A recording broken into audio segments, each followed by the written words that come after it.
February 8, 1965. Coconut Grove Nightclub, Los Angeles.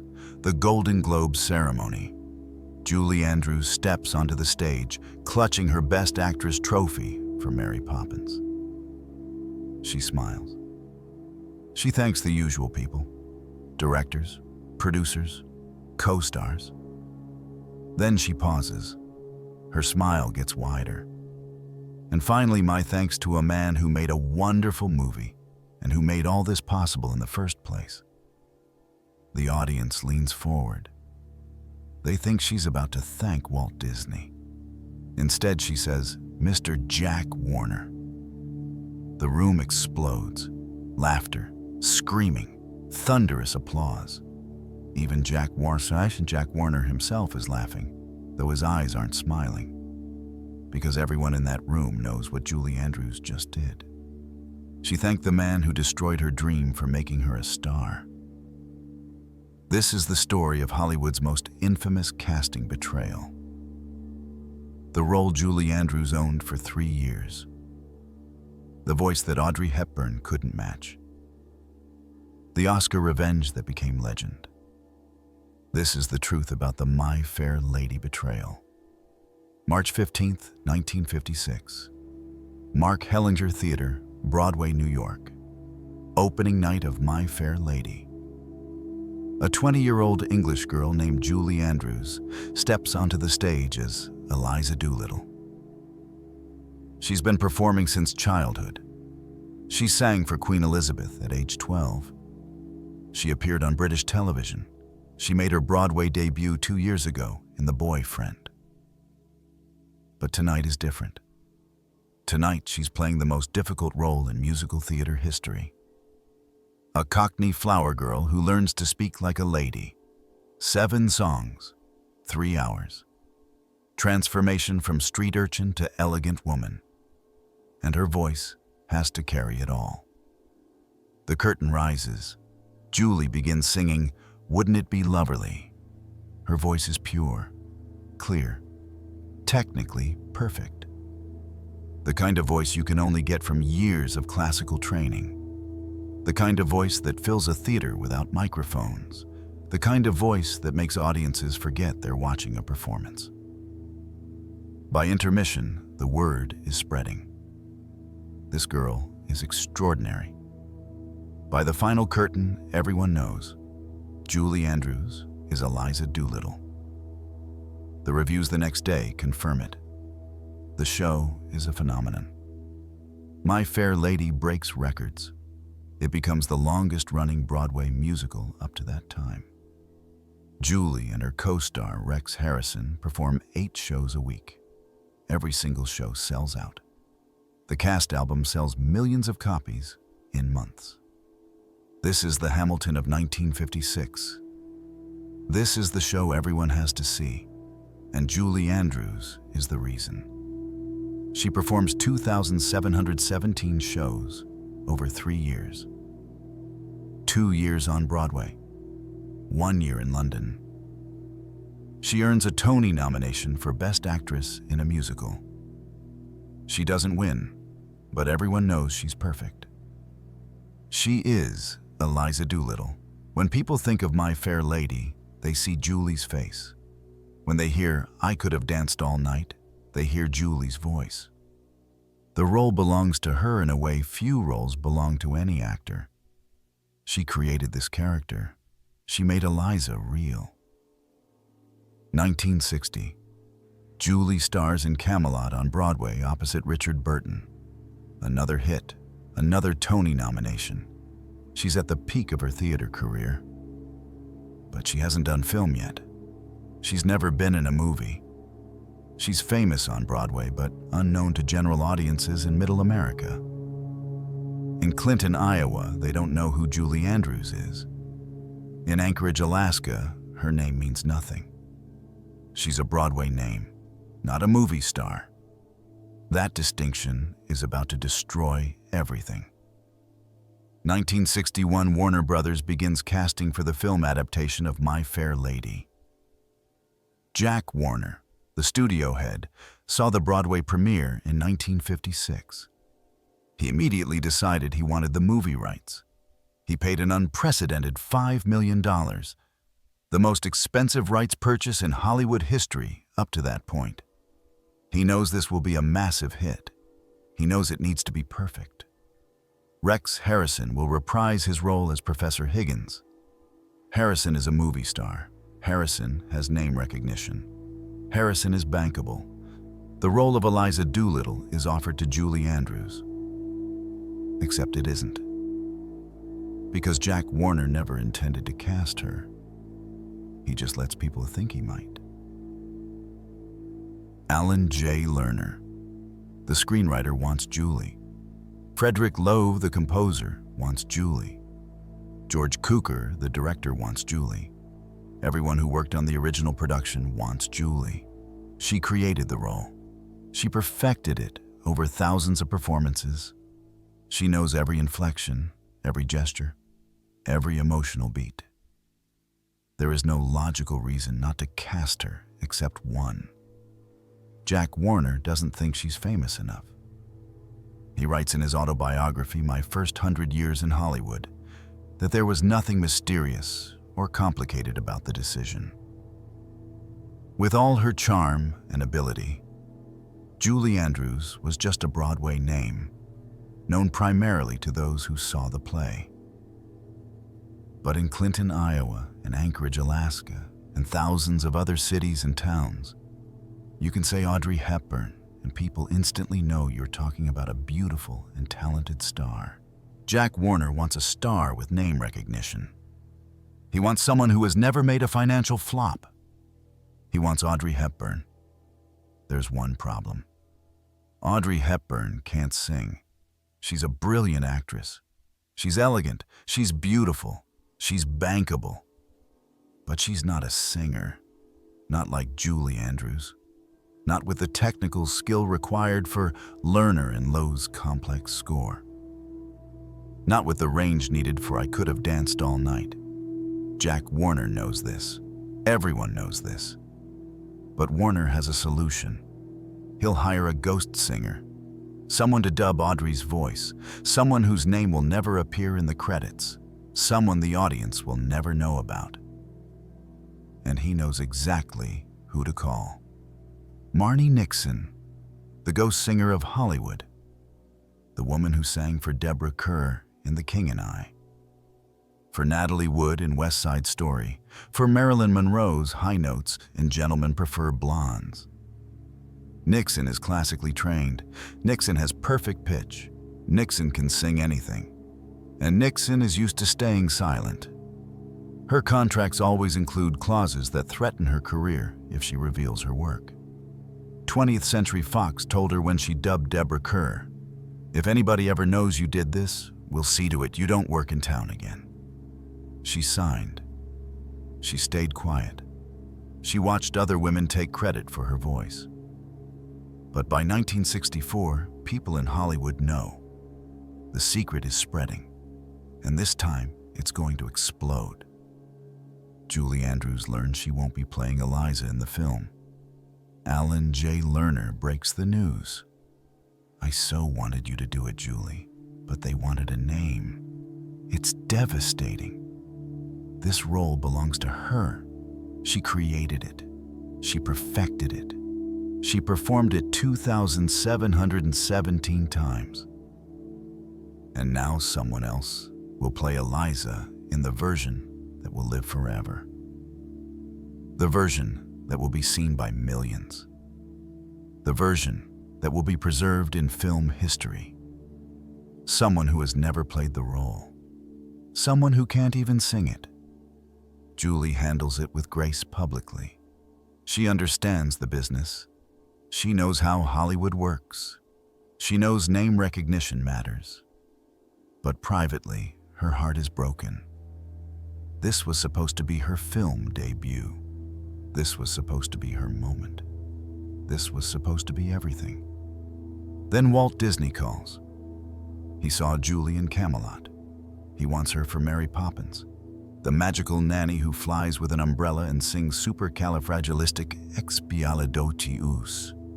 It's a completely different kind of role. Wholesome, sweet, family-friendly, not the gritty transformation story of My Fair Lady. Julie is pregnant when Disney makes the offer. She turns him down initially. Disney says, "We'll wait for you." The studio delays production. They wait for Julie to give birth. They wait for her to recover. They wait because Walt Disney knows what Jack Warner doesn't. Star power isn't just about name recognition. It's about talent. And Julie Andrews has talent. Jack Warner is too blind to see. October 1963. Production begins on My Fair Lady at Warner Brothers. Audrey Hepburn arrives on set knowing everyone wanted someone else. Knowing she's playing a role that belongs to another actress. Knowing she can't sing it. She tries anyway. She works with a voice coach. She practices constantly. She records her vocals. She believes they'll use at least some of her voice. Jack Warner lets her believe this. Andre Previn, the music director, later reveals they never intended to use Audrey's singing. They just strung her along to get her to take the part. The betrayal isn't just Julie's. Audrey is being betrayed too. Marni Nixon is brought in. She works hand in glove with Audrey. They share a limousine to the studio. Nixon attends Audrey's voice lessons to learn her speech patterns, her unique pronunciation, her distinctive style. The plan is to blend their voices, create composites that sound like Audrey, but hit the notes Audrey can't reach. That's what Audrey is told. That's what she believes. But in the editing room, a different decision is made. Every single song in the final cut is 100% Marni Nixon. Not a blend, not a composite. Pure Nixon. Audrey's voice is completely erased. The only place her real voice appears is in the working-class Cockney sections before Eliza's transformation. The rough, wouldn't it be loverly at the beginning. But once Eliza becomes a lady, once Professor Higgins has worked his phonetic magic, that's Marni Nixon singing. That's Marni Nixon making those songs iconic. And nobody tells Audrey until it's too late. Audrey keeps trying, though. She sneaks onto the soundstage after Nixon finishes dubbing. She records herself singing. She says, "I think I can do myself better." Nixon hears the tapes later. Audrey is saying to herself, "Oh darn, I think I can do better, maybe I can't." She's really hard on herself. She's trying very hard to use as much of herself as possible. But it's not enough. It's never going to be enough. Not for the technical demands of this score. Not for the comparison with Julie Andrews that everyone is making. Audrey knows she's fighting a losing battle. But she keeps fighting anyway. The film wraps. Post-production begins. Word spreads in Hollywood that Audrey's voice is dubbed, completely dubbed. Not blended, not mixed. 100% Marni Nixon. The controversy starts immediately. Julie Andrews created this role. Audrey Hepburn can't even sing it. How is this fair? How is this right? Audrey is trapped. She didn't ask to replace Julie. She didn't know her voice would be completely removed. She's become the face of a betrayal she didn't choose. And the Academy is paying attention. March 1964. Julie begins filming Mary Poppins. She's nervous. It's her first film. She has no movie experience. If Jack Warner was right about her lacking name recognition, this film will prove it. If she fails, Mary Poppins fails. If Mary Poppins fails, her film career is over before it starts. But she doesn't fail. She's perfect. Her voice is perfect for the whimsical songs. Her acting is charming without being saccharine. Her Mary Poppins is practically perfect in every way. The chemistry with Dick Van Dyke works despite his terrible Cockney accent. The special effects are groundbreaking. The songs by the Sherman Brothers become instant classics. Spoonful of Sugar, Supercalifragilisticexpialidocious, Let's Go Fly a Kite, and of course, Chim Chim Cherry. This is a masterpiece. This is going to be huge. Julie Andrews, the unknown Broadway actress, is about to become a superstar.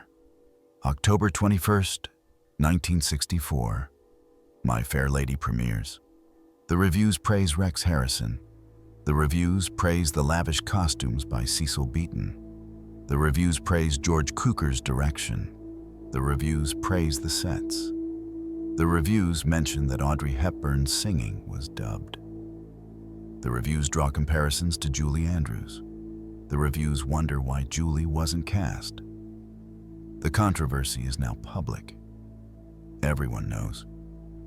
Audrey Hepburn is brilliant in the role visually. She looks perfect in that black and white ascot dress. She looks stunning in the white ball gown. She looks elegant in the pink chiffon gown. Her transformation from flower girl to lady is believable. Her chemistry with Rex Harrison is strong. But the voice isn't hers. And that's all anyone can talk about. 2 months later, Mary Poppins premieres. The film is a phenomenon. It becomes the biggest box office hit in Disney history. Critics rave about Julie Andrews. Variety writes that she pops in a special way. Audiences fall in love with her. Children adore her. Adults are charmed by her. The film earns 13 Academy Award nominations. My Fair Lady earns 12 nominations. The two films are neck and neck. But there's one crucial difference.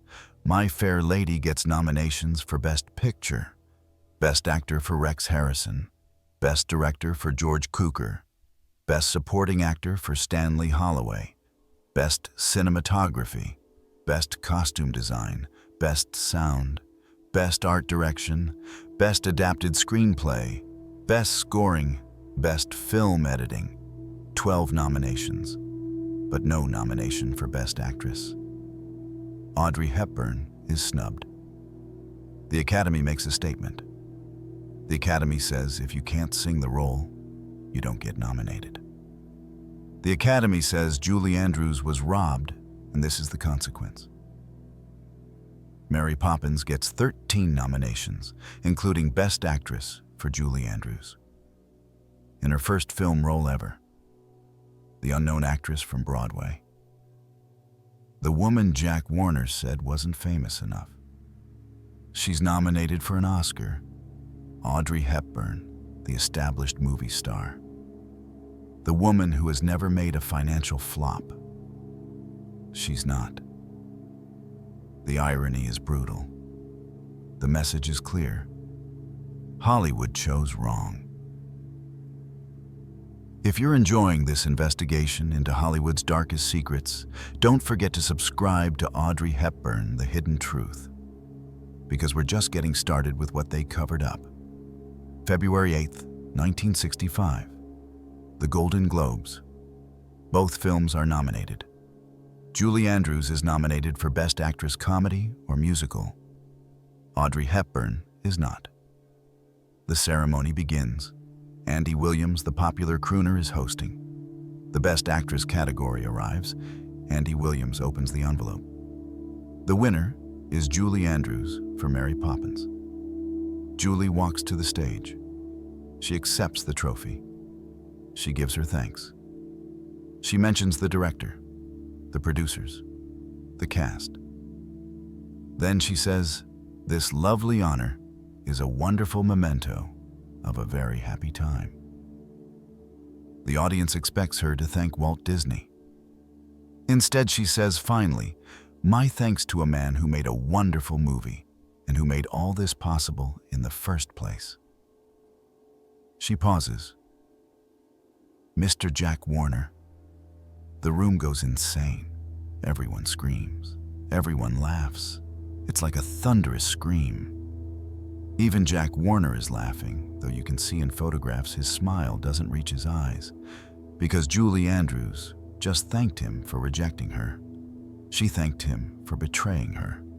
She thanked him for making the worst decision of his career.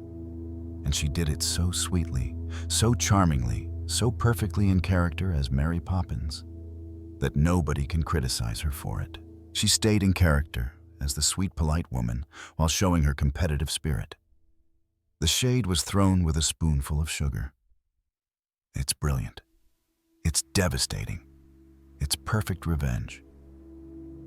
Julie later says, I suddenly realized that if Jack Warner had asked me to do My Fair Lady, which I missed out on, I would never have been able to do Mary Poppins. She's found the silver lining. She's turned betrayal into triumph. A member of the audience says her dig took enormous courage, delivering it to the most powerful man in Hollywood in front of all his peers. But Julie Andrews is not afraid. Not anymore. She's a Golden Globe winner. She's about to become an Oscar winner. She's about to become one of the biggest stars in the world. And Jack Warner is about to learn he made a $5 million mistake. April 5th, 1965. The Academy Awards. The 37th annual ceremony, My Fair Lady and Mary Poppins face off.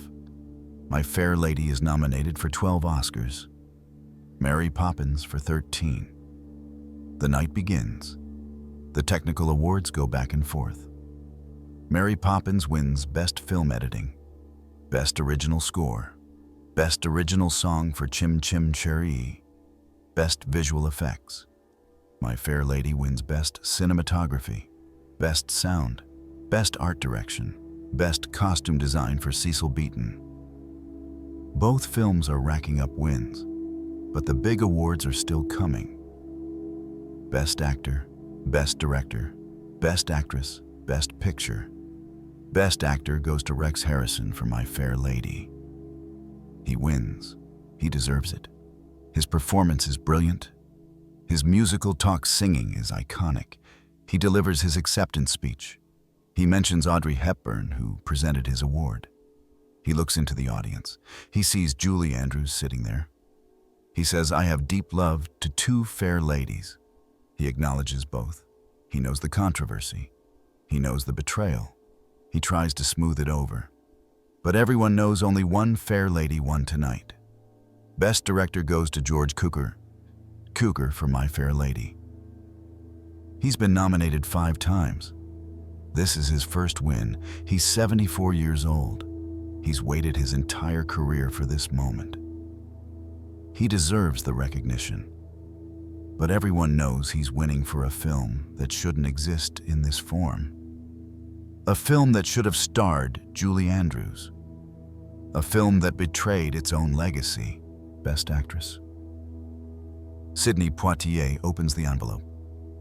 The winner is Julie Andrews for Mary Poppins. Julie stands. The audience erupts. She's all smiles. She walks to the stage. She accepts the Oscar. She delivers her acceptance speech. I know you Americans are famous for your hospitality, but this is really ridiculous. Everyone laughs. She mentions how Walt Disney waited for her during her pregnancy. She thanks the Sherman brothers. She thanks the cast and crew. She's gracious. She's humble. She's perfect. And somewhere Audrey Hepburn is watching, knowing she should be up there too. Knowing her voice was stolen, knowing Julie was right all along. But Julie shows class. When reporters ask her about Audrey's snub, Julie says, I think Audrey should have been nominated. I'm very sorry she wasn't. She means it. Julie Andrews is not petty. Julie Andrews doesn't want Audrey to suffer. Julie Andrews knows Audrey is also a victim of Jack Warner's decision. They're not enemies. They're both actresses caught in a studio head's gamble. And only one of them is being punished for it. Best Picture is announced last. The envelope opens. The winner is My Fair Lady. The film wins the biggest prize of the night. but it's a hollow victory. Jack Warner accepts the award. He stands on stage with his Best Picture Oscar, but his lead actress wasn't even nominated. His film is overshadowed by the controversy. His $5 million gamble won him a trophy, but cost him his legacy. Because from this moment forward, My Fair Lady will always be remembered as the film that should have starred Julie Andrews. The film where Audrey Hepburn's voice was dubbed. The film that betrayed its own origins. The best picture that made all the wrong choices. The final tally. My Fair Lady wins 8 Oscars: Best Picture, Best Director, Best Actor, Best Cinematography, Best Sound, Best Art Direction, Best Costume Design, Best Scoring Adaptation. Mary Poppins wins 5 Oscars: Best Actress, Best Film Editing, Best Original Score, Best Original Song, Best Visual Effects. My Fair Lady wins more, but Mary Poppins wins better. Because Mary Poppins has a Best Actress winner. Because Mary Poppins made Julie Andrews a star. Because Mary Poppins proved Jack Warner wrong. The aftermath is brutal for Audrey Hepburn. She didn't ask for this controversy. She didn't want to replace Julie. She tried to sing the role herself. She worked harder than anyone to make it work, but the stigma follows her for the rest of her career. People always bring up My Fair Lady. People always mention the dubbing. People always compare her to Julie Andrews. It's not fair, but it's reality. In interviews later, Audrey says, "I understood the dismay of people who had seen Julie on Broadway. Julie made that role her own, and for that reason I didn't want to do the film when it was first offered. I learned that if I turned it down, they would offer it to another movie actress. I thought I was entitled to do it as much as the third girl, so then I did accept." She's defending herself. She's explaining her position. But the damage is done. Years later, Marni Nixon, the ghost singer, finally gets recognition. Time magazine interviews her. They dub her the ghostess with the mostest. Bad rhyme, but it sticks. She speaks out about ghost singers' rights. She fights for proper credit. She fights for royalties. After West Side Story, where she dubbed Natalie Wood and Rita Moreno, she realizes the anonymity isn't acceptable anymore. She tells The Times in 1967, "The anonymity didn't bother me until I sang Natalie Wood's songs in West Side Story. Then I saw how important my singing was to the picture. I was giving my talent and somebody else was taking the credit." She's done staying silent. She's done being erased. My Fair Lady is her last major dubbing job. After that, she appears on screen in The Sound of Music. She plays Sister Sophia. She sings How Do You Solve a Problem? Like Maria. She gets screen credit. She gets recognition. Finally. The meeting between Marni Nixon and Julie Andrews happens on The Sound of Music set. Nixon is nervous. She's about to meet the woman whose role she stole, the woman whose voice she replaced, the woman who should have sung I Could Have Danced All Night. But Julie is gracious. Julie understands. Julie knows Nixon was just doing her job. Julie knows the betrayal wasn't Nixon's fault. They talk. They're professional. There's no animosity. But the moment is awkward because they both know the truth. Nixon sang the role that should have belonged to Julie, and no amount of professionalism can erase that fact. Julie Andrews goes on to massive success. The Sound of Music in 1965 becomes the highest-grossing film of all time. Until 1972, she wins another Golden Globe for Best Actress. She's nominated for another Oscar. She becomes one of the biggest stars in the world. She stars in Torn Curtain with Paul Newman. Star with Rock Hudson. Thoroughly modern Millie. She works constantly throughout the late 60s. By 1970, she's done 10 films. She's a household name. She's exactly what Jack Warner claimed she wasn't. Famous enough, bankable enough, star enough. Jack Warner was wrong. Catastrophically wrong, and everyone knows it. My Fair Lady becomes a classic despite the controversy. The film is beautiful. The costumes are iconic. The songs are beloved. Rex Harrison's performance is definitive. Audrey Hepburn looks stunning in every scene. But you can't watch it without knowing. You can't hear "I Could Have Danced All Night" without thinking that's not Audrey singing. You can't see Eliza's transformation without remembering Julie Andrews did it first. Did it better. Did it 2,717 times on stage. The film is great. But it's also a monument to Hollywood's arrogance, a reminder that studios think they know better than audiences, a testament to the betrayal of artists for box office numbers. Decades later, the debate continues. Some defend Jack Warner's choice. Audrey Hepburn was famous. Audrey Hepburn was bankable. Audrey Hepburn made financial sense. The film grossed over $72 million worldwide. It was successful. It won Best Picture. Mission accomplished. But others argue Julie Andrews would have been even bigger. Julie Andrews in My Fair Lady would have been the performance of a lifetime. Julie singing with her own voice. Julie bringing the depth of 2,717 performances. Julie giving us the definitive Eliza Doolittle. We'll never know. We'll never see that version. We'll never hear what it could have been. And that's the real tragedy. 2007, Julie Andrews is asked to direct My Fair Lady for Opera Australia. She accepts. She finally gets to shape the production. She finally gets to show how Eliza should be played. She doesn't cast herself, obviously. She's 72 years old. But she casts someone who can sing, someone who earned the role through talent, not name recognition, someone who proves the voice matters. Because that's what My Fair Lady has always been about. The voice, the transformation, the journey from Cockney flower girl to proper lady. And you can't do that journey if someone else is singing for you. 2008. Emma Thompson is asked about the My Fair Lady remake she's writing.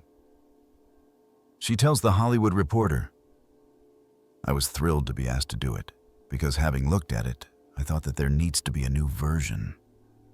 She's coming to Julie's defense decades later. She's a fellow Brit. She knows what Julie endured. But Audrey Hepburn has passed away in 1993. She can't defend herself. And Emma Thompson's comments come across as petty and small. Speaking ill of the dead. Criticizing a performance Audrey couldn't control. It's unnecessary. Both Audrey and Julie were victims. Neither deserves blame. The ultimate irony. If Julie had been cast in My Fair Lady, she never would have done Mary Poppins. Walt Disney wouldn't have waited forever. The role would have gone to someone else. Julie would have had her film debut in the role she created. She would have been brilliant. She might have won the Oscar anyway. But she wouldn't have Mary Poppins. She wouldn't have The Sound of Music. She wouldn't have become the actress she became. Jack Warner's betrayal forced Julie onto a different path. A better path. A path that made her a legend. So in the end, Jack Warner did Julie a favor. He just didn't mean to. Audrey Hepburn died in 1993. She never escaped the My Fair Lady controversy. Even her obituaries mentioned it. Even in death, the dubbing scandal followed her. It's unfair. She was an extraordinary actress. She had a remarkable career. She deserved better.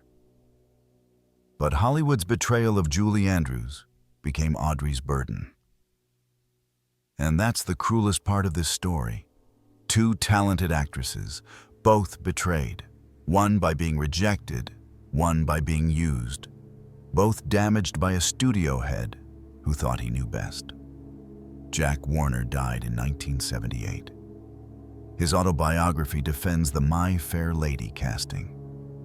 He never admitted he was wrong. He never apologized to Julie Andrews. He never acknowledged that Audrey deserved her Oscar nomination. He went to his grave believing he made the right choice, believing box office numbers justified everything, believing star power mattered more than talent. He was wrong. History proved him wrong. Julie Andrews proved him wrong. But he never admitted it. My Fair Lady remains controversial 60 years later. In 2024, articles still debate the casting. Film scholars still argue about the decision. Audiences still wish Julie had played Eliza. The dubbing is still mentioned. Marnie Nixon is still acknowledged. The betrayal is still remembered. Because this wasn't just a casting choice.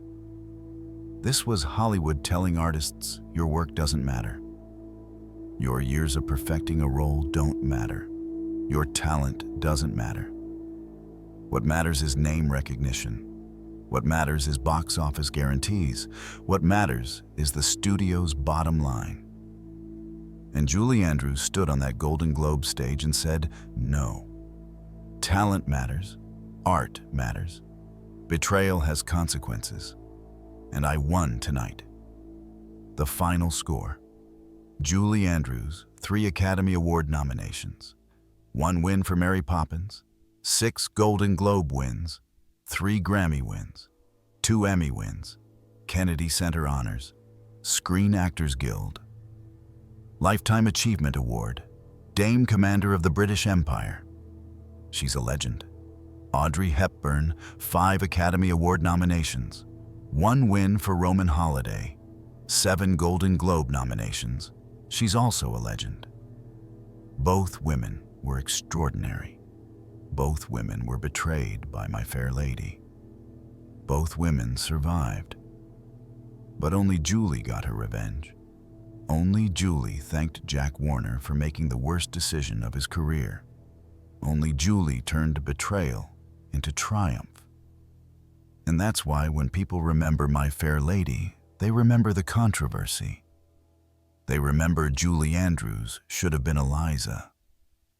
They remember Audrey Hepburn's voice was dubbed. They remember Jack Warner made a $5 million mistake. They remember the betrayal. And they remember Julie's revenge. This is Audrey Hepburn, The Hidden Truth. From wartime horrors to Hollywood secrets, we uncover what they've been hiding for decades. Subscribe to discover the dark truth behind the elegant image.